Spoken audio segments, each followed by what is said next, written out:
Aku nggak tahu kenapa. Setiap kali aku dengar suara itu, suara yang khas banget. Tahu bulat digoreng dadakan 500-an, bulu kuduku langsung berdiri. Karena malam itu, aku tahu tahu bulat yang kumakan bukan digoreng pakai minyak biasa. Aku bukan orang yang percaya hal-hal mistis. Tapi sejak kejadian itu, aku nggak pernah berani beli tahu bulat lagi. Apalagi kalau lewat jam 11 malam. Aku tinggal di pinggiran kota kecil di Jawa Barat. Biasanya aku pulang kerja jam 10 malam. Dan entah kenapa, hal yang paling aku tunggu tiap malam, ya cuma satu. Suara gerobak tahu bulat lewat depan rumah. Penjualnya ramah. Kurus, agak pucat, tapi senyumnya lebar banget. Aku panggil dia Mang Tahu. Anehnya, aku nggak pernah lihat dia jualan ke orang lain. Selalu cuma ke aku. Tapi waktu itu, aku nggak curiga. Tahu bulatnya enak banget. Wangi, gurih, dan bikin ketagihan. Suatu malam, hujan rintik-rintik. Aku lihat Mang Tahu tetap dorong gerobaknya di bawah hujan. Aku keluar, pesan kayak biasa. Tapi waktu dia buka wajan, aku lihat minyaknya hitam banget. Bukan coklat, tapi benar-benar pekat. Aku tanya pelan, "Mang, itu minyaknya nggak diganti?" Dia cuma senyum yang aneh banget. Matanya merah, bibirnya pecah-pecah. "Tenang aja mas," katanya pelan.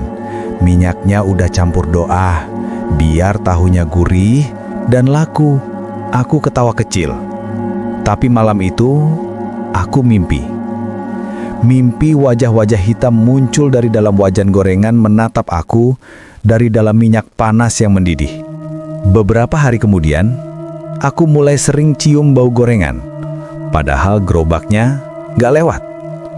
Kadang jam 11 malam, ada aja aroma tahu goreng yang muncul tiba-tiba di depan rumah. Sampai satu malam, aku dengar lagi suara itu.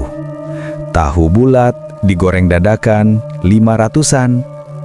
Aku keluar rumah, dan ya, dia ada di sana. Tapi lampu gerobaknya redup banget, kayak mau mati. Tangannya pucat, dan jari-jarinya hitam, kayak terbakar. Aku mulai takut, tapi dia udah menatap aku. "Beli lagi mas," katanya pelan. Suaranya berat, kayak bergema dari jauh. Aku nggak jawab. Aku mundur pelan, masuk rumah, ngintip dari jendela. Tapi waktu aku lihat lagi, gerobaknya udah nggak ada. Besok paginya, aku cerita ke tetangga. Tapi mereka malah bengong. "Mas, penjual tahu bulat di sini udah lama nggak ada. Katanya dia kecelakaan di tikungan 3 bulan lalu. Gerobaknya jatuh ke jurang." Aku langsung lemes. Karena semalam, aku masih beli tahu darinya. Aku nggak tenang. Aku datengin tempat yang dibilang warga. Dan di pinggir sungai, aku nemuin gerobak tua. Catnya udah ngelupas, bannya pecah, tapi di dalamnya masih ada wajan hitam. Baunya anyir banget.